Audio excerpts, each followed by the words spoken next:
appreciate that prayer and introduction. And so hi. Hi. Good to see you. This is interactive.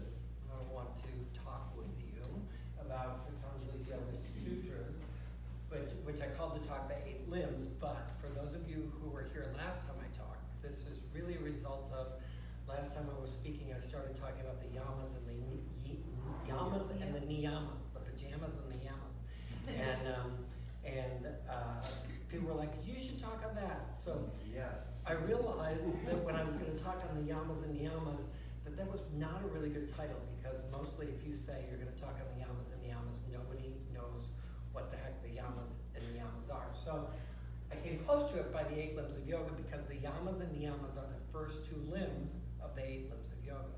So this is really, I doubt that we'll get any far beyond the first 2 limbs of the Yamas and Niyamas. So it's really a talk about the Yamas and Niyamas. So, first place, I just have, would like to, how many people are familiar with the Yoga Sutras? Somewhat. How many people are familiar with the 8 limbs of yoga? Okay. How many people, could you name the 8 limbs of yoga? familiar with that. It's good. So they 8, often, especially today, when we think of yoga, we think, like lots of people say, "Oh, I can't do yoga because I'm not flexible enough." And that really is just the smallest portion of yoga, which would be hatha yoga. And it's the very, very smallest portion of yoga. But yoga is a system of personal transformation, and it is thousands of years old. And for me, that's really interesting, because I'm very interested in all systems of personal transformation, and really interested in the question, what is peace? How do we find it? What's the meaning of life? So in my diligent searches for answers to that, still to this day, I would say the best maps and roadmaps that I have found have come from the yoga tradition. And Patanjali's Yoga Sutras is 196 lines. So that is not much at all. It's 4 small chapters of 196 lines. And the lines are very small. The word sutra actually means thread. So it's often called Patanjali's unadorned threads of yoga. And these sutras come out in very poetic form, 196 very potent, very pithy lines about yoga. In these 196 lines, which a lot of people memorize, so because it really is not that long to memorize. There is such deep there's such deep knowledge that it's like you could just trip out on one sentence of it. I really think that these are divinely inspired scriptures. And so in Patanjali's Yoga Sutras, there are the 8 limbs. Lots of people think that Patanjali was the original creator of the 8 limbs of yoga, which is not true. He simply, in Patanjali's Yoga Sutras, it was probably the first time that it got put together, yoga knowledge got put together in this kind of compact, pithy sort of manual. But these are thousands of years beyond the fact that this was written in like 400 BC. So, and yoga they have knowledge of it like 3,000 years before that, so now we're at like 5,000 years. And then there's this whole aspect of oral tradition in the Indian culture. And because, again, these things come in poem form and they're easy to memorize, lots of this stuff is older than that. So, 8 limbs. Have you ever heard of Ashtanga yoga? Anybody heard of Ashtanga yoga? Okay, so Ashtanga yoga simply means Ashta, 8, Anga, limbs. Ashtanga yoga, so 8-limbed yoga. Today in America, if you say Ashtanga yoga, it's actually been branded. It's like a kind of yoga, and what it means today is not Patanjali's 8 limbs. What it means is you're going to go into a class that's a lot of sun salutations, very jumpy, movie, strength-oriented, and really good for like 25-year-olds. But it's not great for everybody. So The 8 limbs of yoga, I'm gonna just list them out here because what I think is so cool about what Patanjali has done is he has given us a simple gradient approach to enlightenment. Beautiful descriptions about what enlightenment is, and basically he says, like, here's the manual for enlightenment. The trick is, you gotta do it. And the doing it is really the practice part, you know. What I love is, you know, a little bit of practice goes a long, long way. So, the first 2 limbs are the yamas, and yama actually means to practice. So I think that's really interesting that it starts out with that. The niyamas, the 3rd limb, this is where we see asana. So this is where hatha yoga gets involved. Now we get into the body. But first, this is all about character building. Before you start even getting into the body and using the body as a tool, they're like, first you gotta have some desire to want to be a good person. You know, if you're not even on that roadmap yet, you know, forget it. Okay. The 4th one then is pranayama. So this starts to bring it into the spirit body, breath body. Pranayama, your energetic body and breath body. The 5th one is called pratyahara. Pratyahara. Pratyahara means to turn inward, to start to take your attention off of, you know, I'd be happy if I just had the right girlfriend, if I just had a better car, if I just made more money, and start to say, oh wait, happiness is really an internal job, and the senses start to move inward towards the mind. And then we have the aspects of meditation. So we have dharana, dhyana, and samadhi. Now, so that's 6, 7, and 8. Dharana, dhyana, and samadhi. Dharana is actually a word that means a concentration. Dhyana is actually a meditation. And samadhi is extended meditation. It's bliss, extended bliss. But here's what I think about is funny about these 3. We're just going to start with these before we get into the yamas and the yamas. Is Patanjali is very clear about these stages of dharana, dhyana, and samadhi. And in the world today, if you said to somebody like, oh yes, I go into states of samadhi, they would think you were like, it's like, oh yes, I'm enlightened. You know, I go into states of samadhi. But in truth, it's a very clear description about what samadhi is. One concentration, one dharana, is about 12 and a half seconds long. So in India, in ancient India, they had a way of measuring time that was different than ours. It was like called a marma, something like that. And 12 marmas, so about 12 and a half seconds, was one concentration. So what that means is this. He gives a very clear description about what it is. He says, can you take your attention and place it on an object or a thought or anything you want, anything you desire, for 12 and a half seconds, and then I love this description, like an unbroken spout of pouring oil. Can you place your attention on something, keep it there, unbroken, like an unbroken spout of pouring oil, for 12 seconds, okay? So that's the first stage, dharana, training the mind. I decide what to place my attention on, and for 12 seconds, I keep my attention on. Then, a meditation is 12 times the 12 seconds, which ends up being about 2.5 minutes.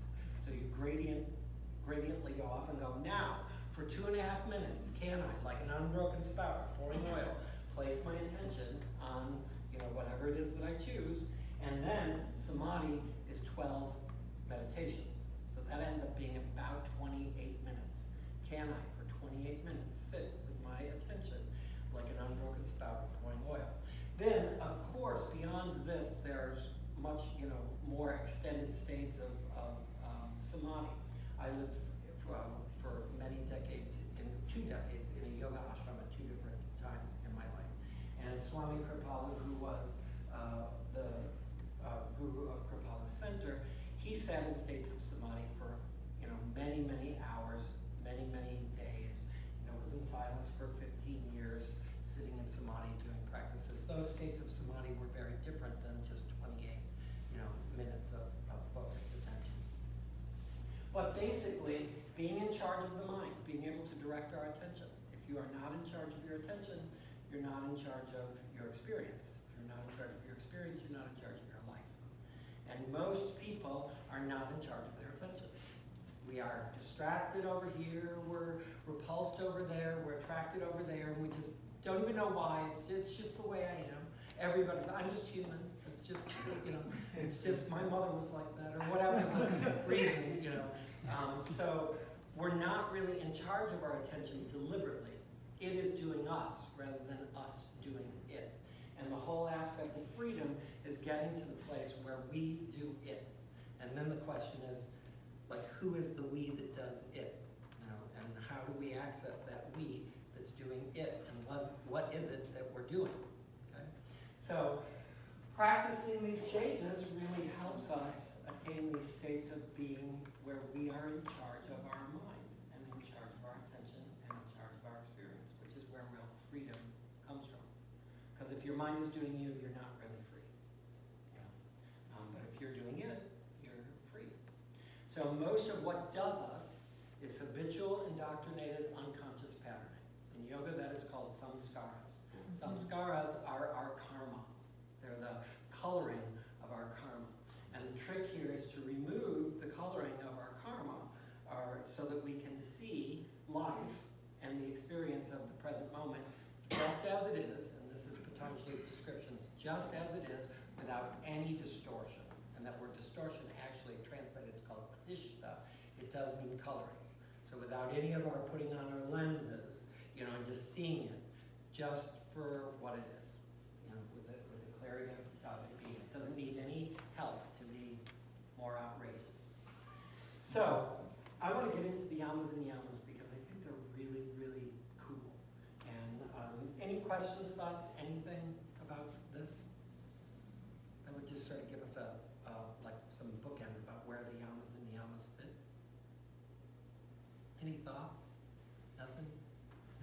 All right. Here we go. Stephen, you're going to say something? No? Okay. So in yoga, there are 5 yamas, 5 niyamas. Okay? So there are 5 yamas, 5 niyamas. I have heard these described as the 10 commandments of yoga. I really don't like that at all. I think that is a really diss to these. So, because the 10 commandments are like, thou shalt not covet, thy neighbor's wife, thou shalt not kill.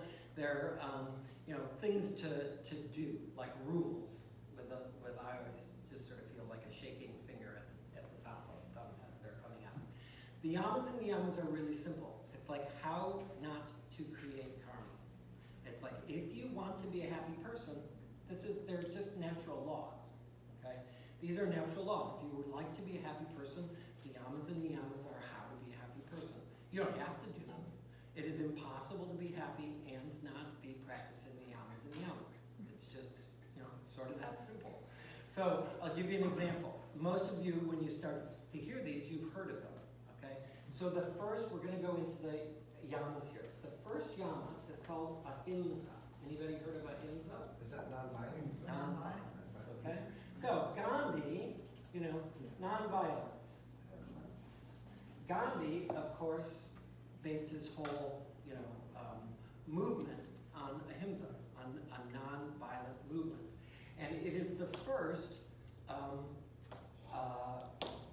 yama. Now, what I like to say about the yamas and the niyamas is this. Some people describe these as the don'ts and the do's, okay? So, as we go along here, don't be violent. Don't hurt other people. This could be seen as a don't.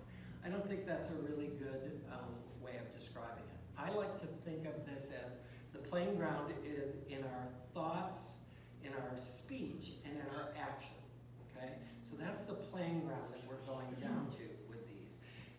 You start with your actions, it starts to touch your speech, and when you get down to your thought and your speech, you realize this comes from deep-seated thoughts, okay? You can also uproot the thoughts, which will then change your speech and change how you act. So working at it both ways is really important.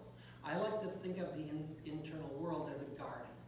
And there are things in here, your garden needs, there are weeds that you gotta pull, and then there are things that you gotta water and plant.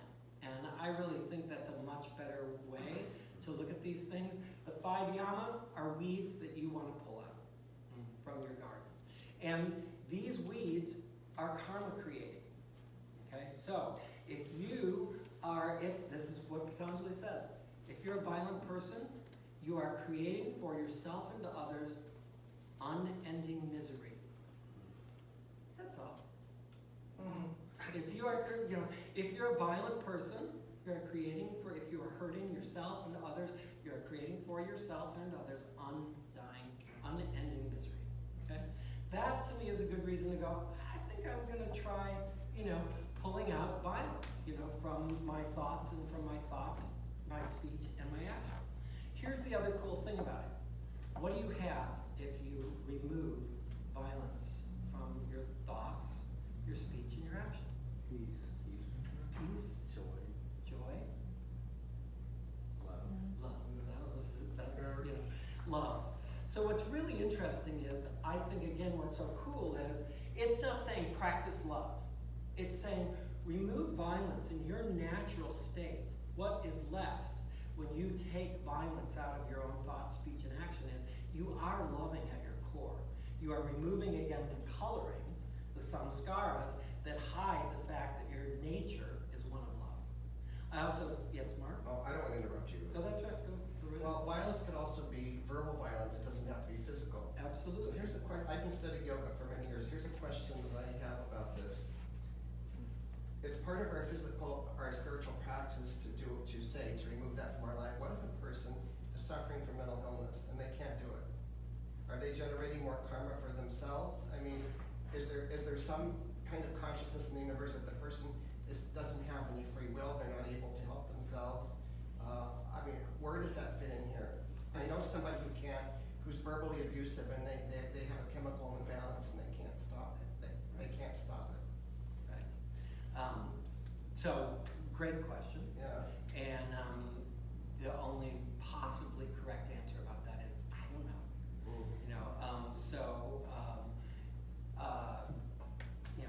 Certainly we can make our best wild ass guess around it. To me, I would certainly say, obviously, we've got to have levels of compassion around the understanding of the craziness of our mind and who the essence of this being is, and who the essence of that being is in relationship to this mind, Yes. And brain and cells, etc.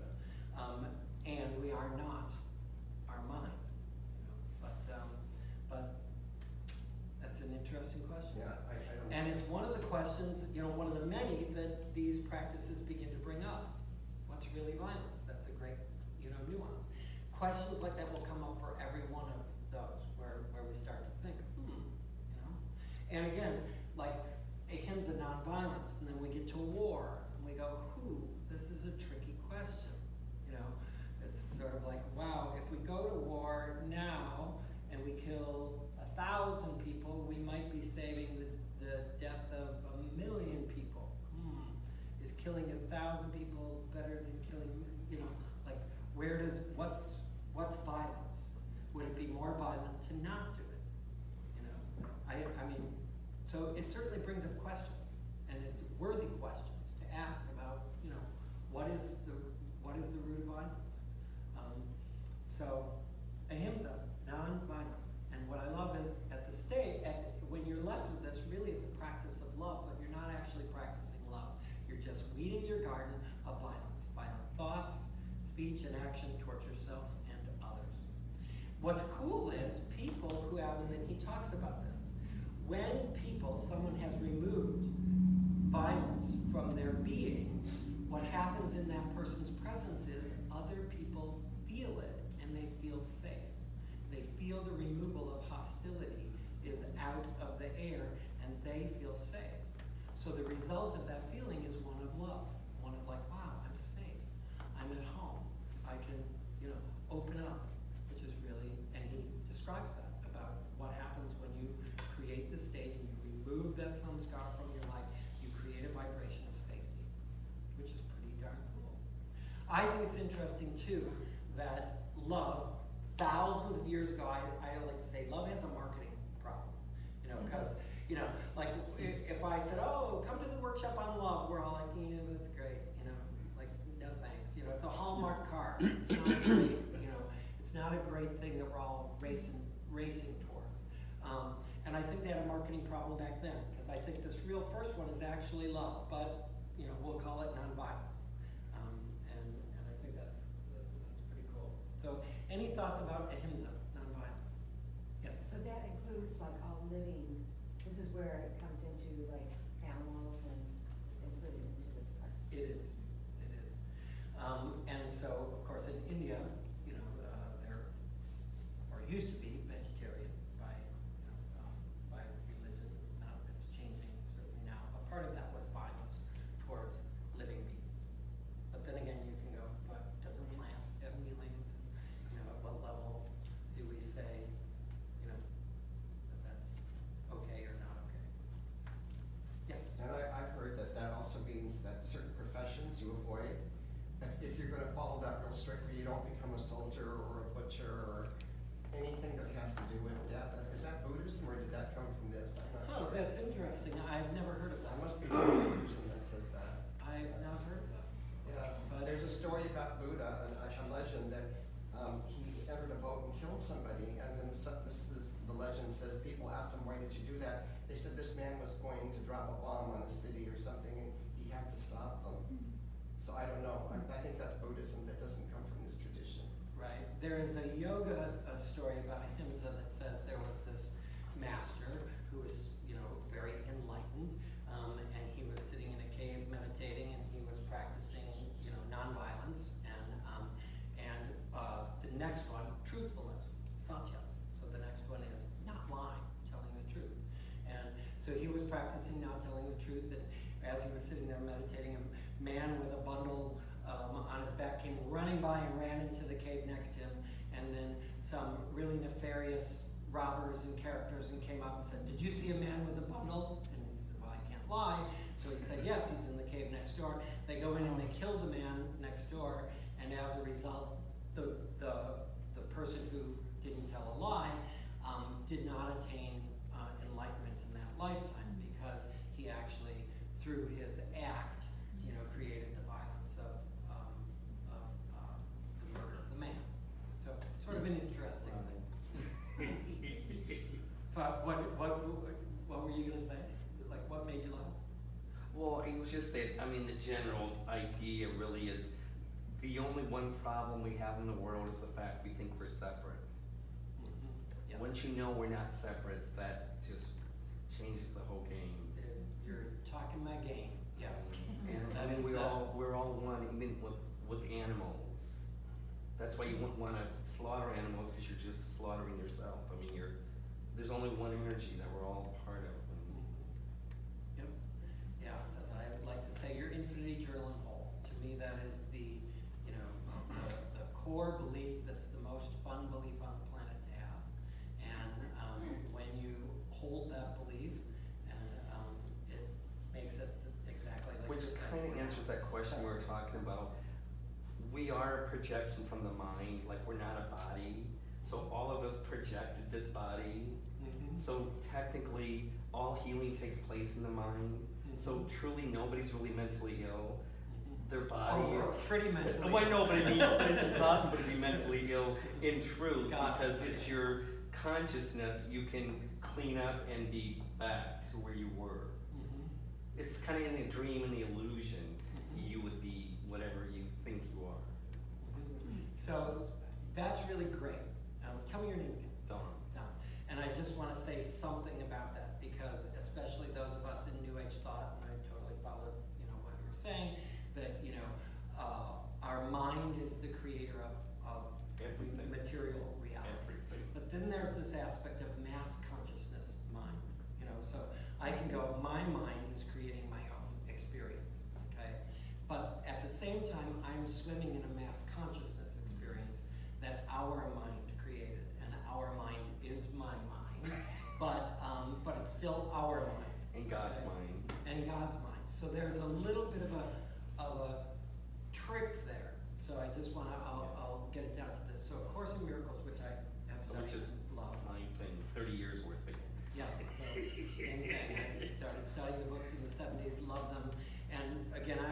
16 when I read this quote and was in my, fundamentalist mode.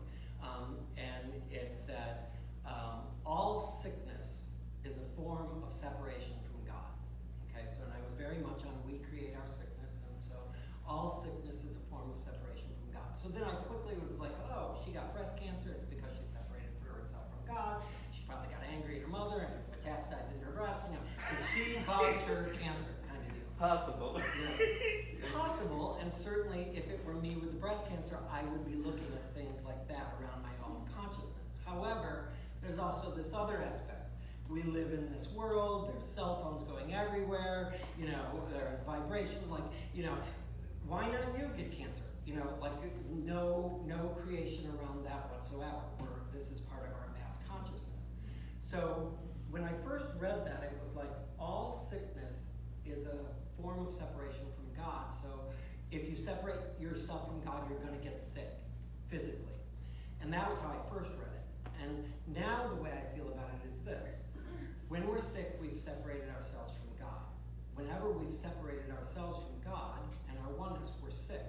It is very possible to be not separated from God in any way and be sick and dying at a physical level. And be absolutely not separated, absolutely not sick. Yes. Okay? It is also very easy to be absolutely beautiful and quote healthy and absolutely sick, meaning separated from God. So there's no relationship between that per se and the material realm. So I just wanted to disconnect it a bit because sometimes we get like pretty sort of on ourselves about it. So I'll give you another example that was a lifetime, wallop.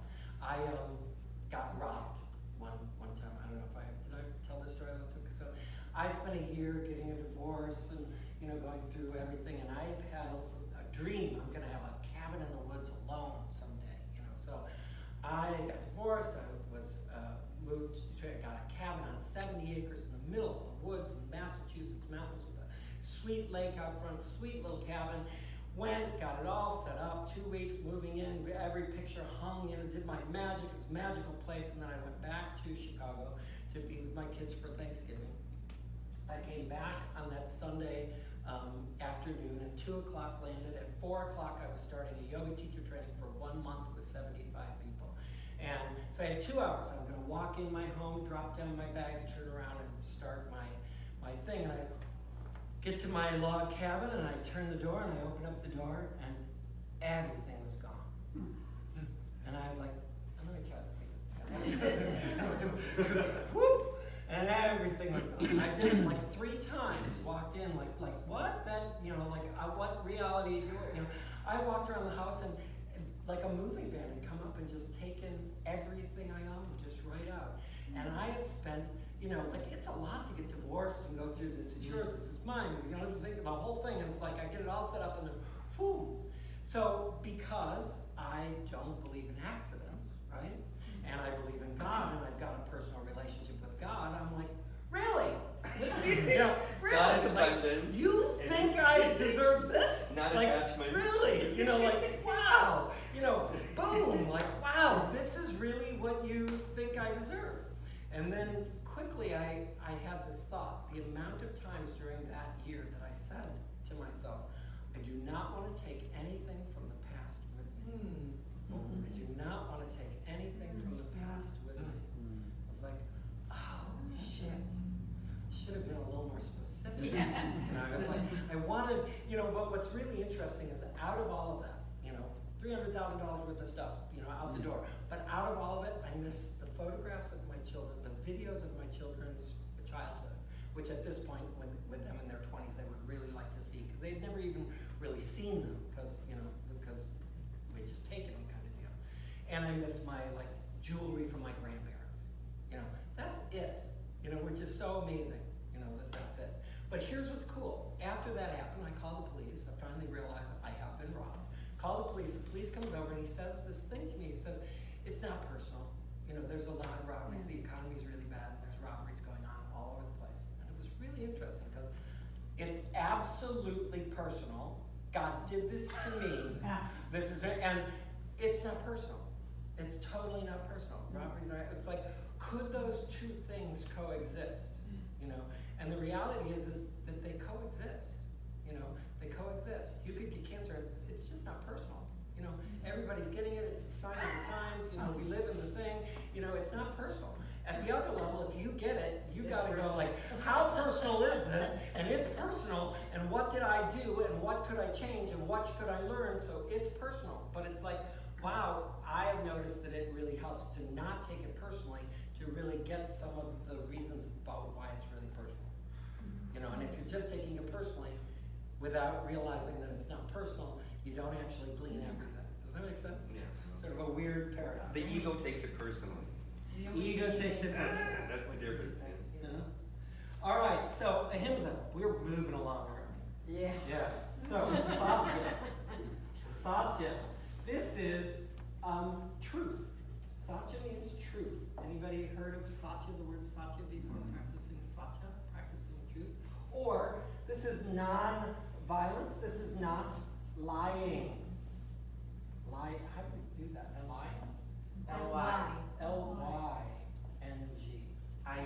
L-Y. You got it. Okay. Okay. Not lying. So, not being violent and not lying. Telling, you know, practicing truth. Yes, Sandy? Why is it stated that way? Why isn't it stated as love and truth? Well, this one is truth. This one is stated as truth. Because you kind of said the first 5 are the don't do's and Uh-huh. the next 5 are the Yep. do-do's. The do-dos. I said do-do. Sorry. I'm going to lay out all 5, all right, Okay. just so that we can go through these. So the third one is ashteya. This is not stealing, not taking what's yours. The fourth one is Brahma. Know that word. Brahmacharya. Now brahmacharya gets a little mischievous here, but really what brahmacharya is not wasting. And the fifth one is aparigraha. And that is non-possessiveness. Possessiveness, or greed, or jealousy. Not coveting, not wanting, not hanging out to, clinging to. This is attachment, you know, being attached to things. So this is interesting because it says these 5 things are what create karma. If you are violent and you lie and you steal and you waste and you're attached to material things, you're creating karma. You are creating unending suffering for yourself, misery for yourself. And the way to end misery for yourself is to rid yourself, to weed your garden of violent thoughts, speech, and action, to weed your garden of places where you are not telling the truth to yourself or others, to weed the garden of, you know, taking things that do not belong to you, you know, and that's also like even intellectual property. Like each one of these, you can start those questions mark. Like, well, what is that really stealing? You know, like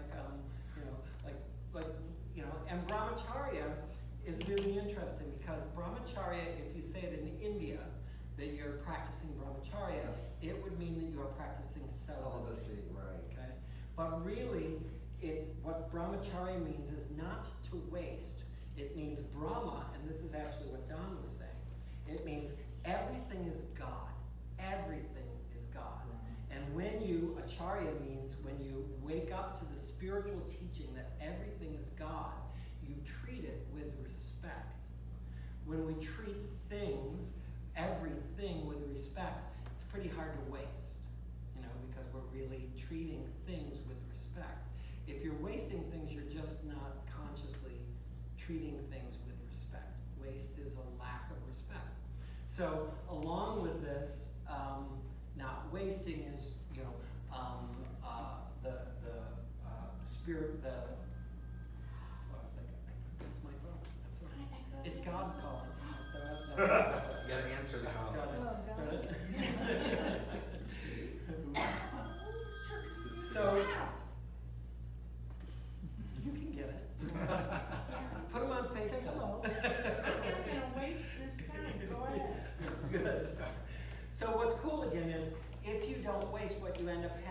recognize, again, what happens if you're not wasting?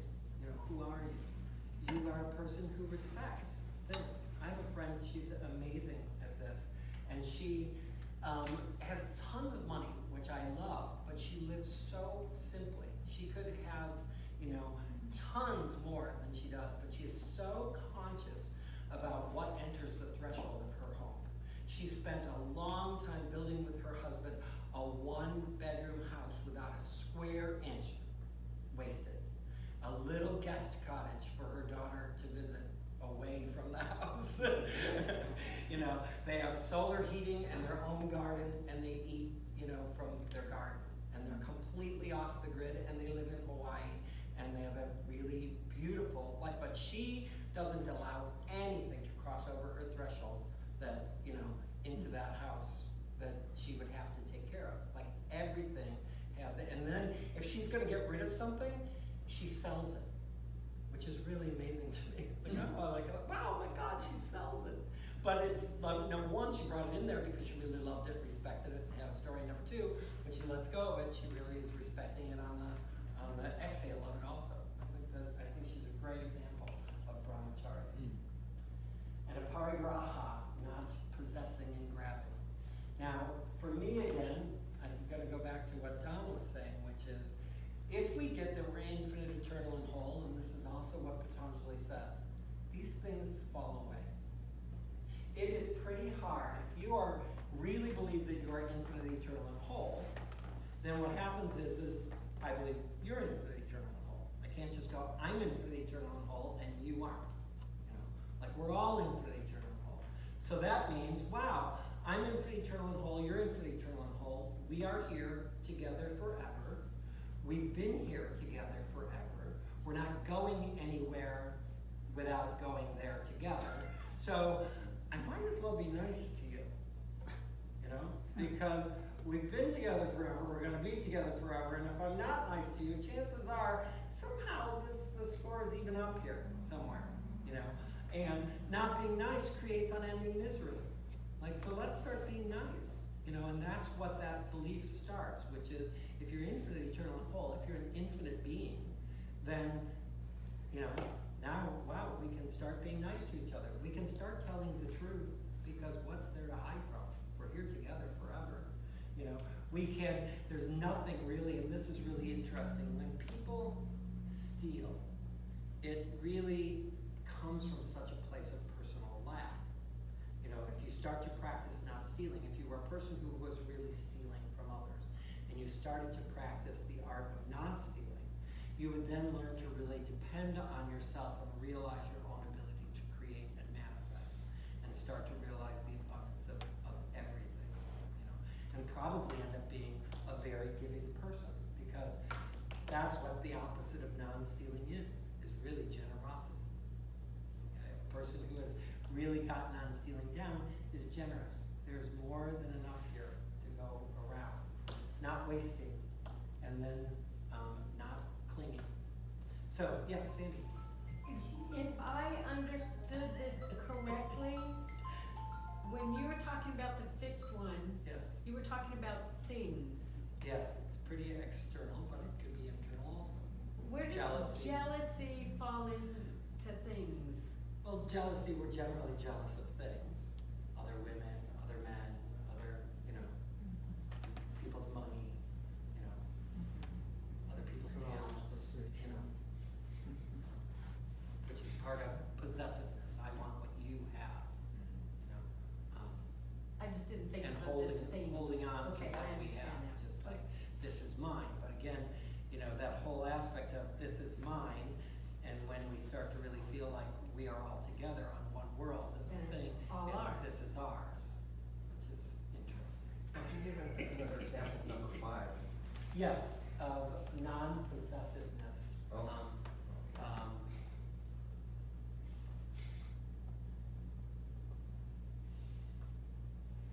Well, again, I think this one is I mean, I think all of these in essence come from what Donna said, our ego, okay? And again, the Patanjali Sutras has a lot of different interesting things. The word klishta is the word for coloring, the colorings that cover us. And so this aspect of possessing and owning, and believing that we own something is such an ego. We own nothing, it's all I'm owned. Yeah, it's such an Everything. ego, the root of it is all ego. This is mine, you know, and you can't have it, you know, and I'm attached to it. It creates unending suffering. Another example of that You would be block your flow. you block your flow. And I Whether would you say, think that, like- anything else, it does, that's why you just let it go, flow, because it blocks the flow. Yes. So an example, but it also blocks other things because it's our identity. So for example, during the Depression, people lost all their money. There were people who jumped out of the World Trade Center. Who am I without my money? I'm nothing. You know, would rather kill myself than face the fact that I now have no money. Okay? So that's what possessiveness can create. I am my things. You know, I am those things. You know, the reality of this situation, which I told you about being robbed, was in truth, I think, you know, I did pretty well with that little test of God, because the reality was the police people came in, looked at the thing, and I said to myself, all right, you know, this is it, my stuff is gone. You know, like, move on. I went into my yoga teacher training and was fully present, teaching, did not mention to my staff that I was, you know, did not have a bed to go back to, or, you know, anything else, like, and it just was like, I remember saying to myself, the only power this is gonna have over me is this is just something now on a to-do list. That's all. I'm not going to allow my emotions to get involved with this. Those things are not me. I am now free. Clearly God thinks I can handle this, and so I will. You know? So I'm gonna learn everything I can learn from it. And whenever something came up, like I'd be like, oh, my grandfather's wedding ring, ouch. You know, like, so be it. You know, there it is. That was good, but I got it right here. I can still think about my grandfather's wedding ring. I see it. I got it. You know? Did you actually do The that? accountant. What? I did. And occasionally I would do things like, I hope the people who stole my stuff die. And then I'd be like, that's not good. Lost it again. See, I was lost again. They must have needed it more than me. May it bring them blessings. You know? But also knowing that clearly they were already in unending suffering. You know, and stealing it created more unending suffering for them. Because these are the karma creators. You want to know how to create karma? Be violent, lie, steal, waste, and get attached to your things. Yes? Dave. David, the five of these create misery, if we say this, and it's a perfect example of living in Soviet Russia, and then of course Venezuela and Cuba. They're all living in misery, and 40 million deaths later. Communism, socialist communism doesn't follow any of those. So people live in misery under those regimes. All of that. They're living in misery because they're not following these. I'm just putting it to Yeah. a world perspective. Well, it's pretty interesting to me. I mean, when we start to challenge these, it's like, wow. One of the things that I like about yoga, the deep yoga teachings, is a pretty heady question, which is, so we all know that whatever we believe to be true, we experience as true. But the real question is there a truth that's true, whether you believe it to be true or not? Meaning, is there a truth that's universally true, whether you believe it to be true or not? We all believe that our truth is true, whether you believe it or not. But then that person believes that their truth is true, whether I believe it or not. But is there a truth that's true, whether you believe it or not? Okay? Well, there's truth issues that I think about. I'm going to run that by you. Jesus even said, you sow what you reap. And they say the universe always reflects back to you your state of consciousness. So those two things are interesting. But like when you set up karma, let's just say that you did a bunch of stuff, lower level stuff, but then you raised your vibration and frequency. At what level of karma are you under? Like, does karma start coming at you, but because you raised your vibration, you avoid it? I mean, it comes back to that question we were saying earlier, which one, you're gonna get good and bad, and which one were you responsible for? Okay, that's, I That was a big, like that was a big question, but you know Yeah, what I'm saying? it's, yes, and I'm trying to relate it to, in relationship to, is there a truth that's true whether you believe it to be true or not? And so I'm just gonna. And I do take believe you that- sow what you reap, I do believe that. You reap what you sow. Yes, I do, and I believe the reflection, the universe is a reflection. I do believe those. And those are your beliefs. Yes. And the question is, what you believe, is that true whether I believe it or not? Is there a belief that's really like law, is what I'm saying, Well, I okay? think truth, should have certain tests, and those would be the tests, is it nonviolent? Is this truth nonviolent? Yes, it's nonviolent. Is it the truth? Is it not, I think that there are tests as to whether a truth That's stands cool, up. and that's what you believe, but maybe someone else we know might not believe the same tests, like we have a big debate going on in our world right now about what a fact is, okay?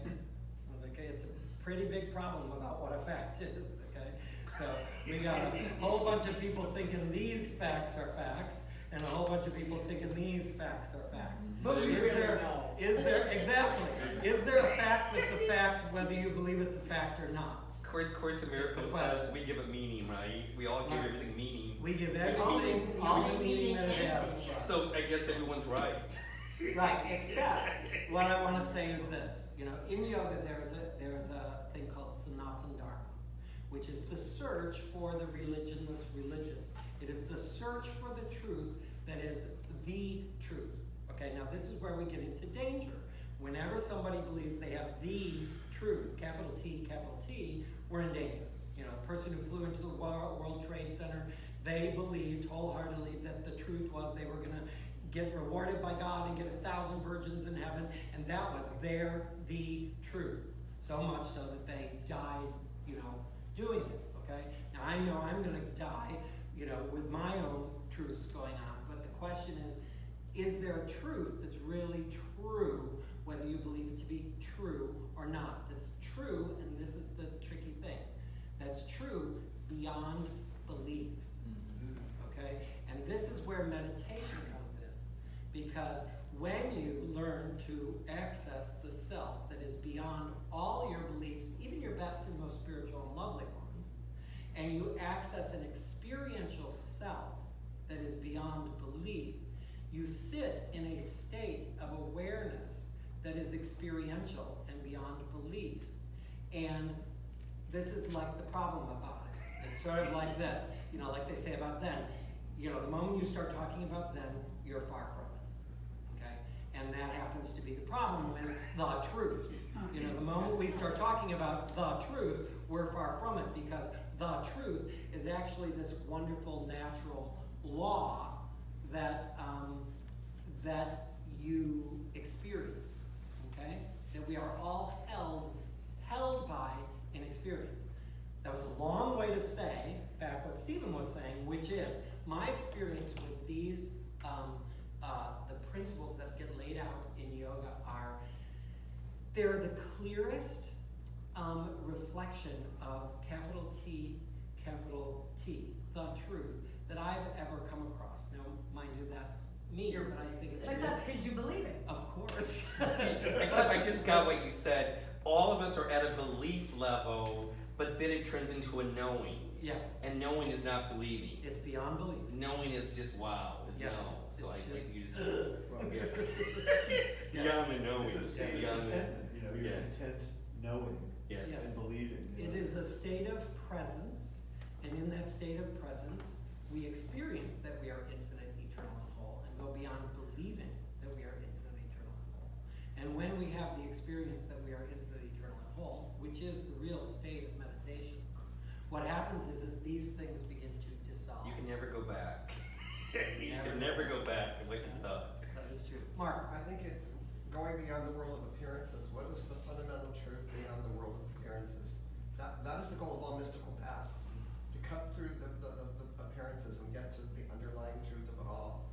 And it's experiential, it's hard to put into words. I wanted to go back to... And just to add on to that, Right. even our beliefs, which are the subtlest realm of materiality, are actually material. Yeah. So, But I wanted to ask you, when you were robbed like that, in India, they might say, well, that was your karma, but something you must have done in a prior life. How do you feel about that? I was fine with that. I was open to any, possible. That's one of the reasons why I love to believe in past lives. Okay, maybe I did this to someone else in a lifetime, and now I'm supposed to experience this fully from the other end. So, experience it fully. Here I am. Everything's gone. I did take it on very much as a spiritual test. Like, okay, first place, what am I going to do? Fight it? No, I'm not robbed. You were robbed. It's gone. So, now deal. I did. The corollary question to that is, if you do these practices, do you soften karma? I mean, maybe even eliminate some of it, I don't know. Yes and yes. Soften and eliminate, Yeah. both, Yeah. yes. So when you act, again, going back to, when you act from a state, when your vibration is one that violence and harm is not in it, there is a vibration of safety and non-hostility that creates a presence of safety and non-hostility and, dare we say, love. All right, we're going to go into the Niyamas. This is what to pluck from your garden. This is what to water. The first Niyama is Saucha, and I think this is really interesting. Saucha is purity or cleanliness. Remember, cleanliness is next to godliness. Saucha, cleanliness and purity. And I think also simplicity is somehow in there. To practice cleanliness, purity, and simplicity in actions, in speech, and in thought. That's pretty incredible. I mean, we could spend a lot of time just going like, wow. I work, as many of you know, in a recovery center. It's some of my all-time favorite work. I do the mindfulness yoga piece. And my thing is watching so many of the people in recovery, they're living this big, in a very unending misery box in their head, this big. And like barely when people first come in, it's like, okay, John, lift your head up, say your name, open your eyes, like we're here with you. Okay, pull your hood down, like we see you, come out of that box that you're in, like he's over there in hell, and you can feel him. It's like, get out of yourself. And one of the things that I say to these people there is like, if you're wrapped up in your head, open your eyes and clean something. Really. Like, open your eyes and go like, oh my God, there's cigarette butts all over the place. Like, clean all the cigarette butts. Take all the dishes back to the sink. Like, get into action and start cleaning. The moment they do, they're out of their head. They're into an action. They've suddenly made something look better, feel better, vibrationally, and then some self-esteem happens. So it's like, put yourself into action, and cleanliness is a really good way to start. I know if I can't quite, for me, if I'm having trouble getting into something, I clean the space, Sonia Choquette, who I know, Sonia Choquette is a world-renowned psychic. She's written a book called The Psychic Pathway and many others. She does workshops around the country. She works with police officers, et cetera, et cetera. Sonia has been a dear friend of mine for many years. We raised our families together in Chicago, and Sonia came to me as my client. And Sonia, her first thing in her book about if you want to be psychic, teaching people to be psychic, and she's like the fourth generation of her grandmother, great-grandmother, et cetera, all have psychic abilities. But her first thing is clear your space. There's no way you're going to pick up vibrations if you are in a crazy, chaotic space. Like, your space has to be calm and pure and clean before you're able to read at a subtler level. So, declutter. It's like number one in her thing. If your house is a mess externally, there's no way you're going to start to pick up the vibrations of what comes afterwards. Does that mean decluttering your mind also, or is it just physical? Well, it works, and that's the thing about actions. We start, as I was saying, you can start with your actions, which will clean up your thoughts. You can start with your thoughts, which will change your actions. And when you're trying to change something, working at every level is really, the best way to go. So number one is Saucha. Number two is Santosha. Anybody know that? Santosha? Contentment. To cultivate contentment. So this is very Buddhist, to cultivate in every situation, I can find my contentment. My contentment is not contingent upon what goes on outside of me. I can be content even though all my belongings just walked out the door. I can be content even though my father is dying right now. I can be content even though I just lost that job. I can be content even though you just told me you don't like me and we're in an argument. So practicing contentment, being on that, what is contentment? The third. Can you say a little bit more about that? I'm not clear on that one at all. When you say contentment, is that you saying, okay, I don't have anything anymore, they took my stuff, it's all right, I can deal with it, there's more stuff out there somewhere, and if I really need something, I can go get it? Is it an explanation to yourself to get to that level? And I would say it's all. Contentment. You want to practice contentment. It's sort of like, I like this about parenting. As a parent, it's like, I'm not sure what worked. The whack on the ass, the I love you so much, I believe in you, you're everything in the whole world to me, totally ignore them, you can do it on your own. I mean, like, what within the realm of parenting worked? All of it. Like sometimes we need hard love, sometimes we need soft love, sometimes we need your best in the world, sometimes we need to do it on our own. So as a parent, you try it all, okay? And with contentment, you try it all. I'm gonna ignore it. Doesn't mean anything. Boop. Oh, it's a breathing on something. Oh, here we are again. I'm gonna walk it out. Like, okay, oh, you know what? Let me just be grateful right now for what I do have. Now I'm cultivating, so it's all of it. It's the practice. So it's finding a balance. It's the practice of saying contentment is the goal here. Wow, isn't this interesting? I just let that external thing screw with my contentment. That should be interesting. It's like Eleanor Roosevelt said, no one has the power to insult you without your permission. It's like, no one has the power to take away, no one and nothing has the power to take away your contentment unless you let it. And that should be interesting. I just let so-and-so or such and such take away my contentment. That should be interesting. I want to get to the root of that. Mark? It's kind of like being content, like observing in a more neutral, kind of non-judging way. Even if I have frustration going on, I'm feeling frustrated right now, and just acknowledging, hey, I'm feeling frustrated, and just being with that in this kind of neutral, more objective, non-judging way. To me. Yeah, and again, it's an interesting paradox. My close friends, whenever we talk, and talk to somebody, it's like, hi, how are you? At one level, always the answer is great, great. At another level, it's like, now that we know that you're great, because you're great, tell us what are the challenges, like what's the grist for the mill now, because that's happening too. Can you be, of course you're great. I'm great. I'm alive. I'm great. I'm learning. I'm this. I really am always great. Okay? But that can be Pollyanna too, if you're just always great and really ignoring the part that's not so great. It's like, I am great. And I got things I'm working on, challenged by, frustrated by, interested in, and they can coexist.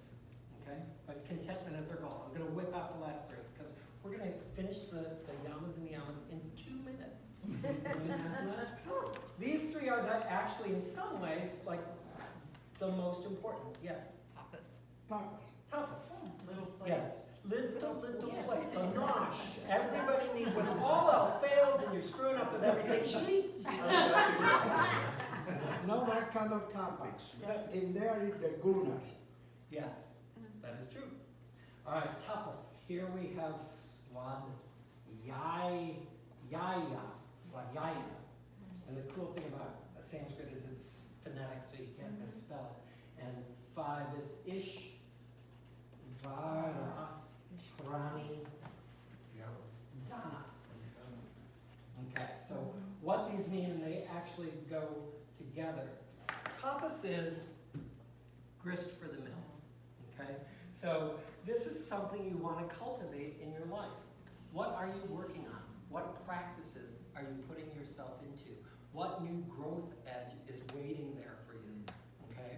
It's sort of like in yoga, you know, in Hatha yoga, one of the concepts about yoga is finding your edge. Once you find the edge, then there's exploring your edge. Okay?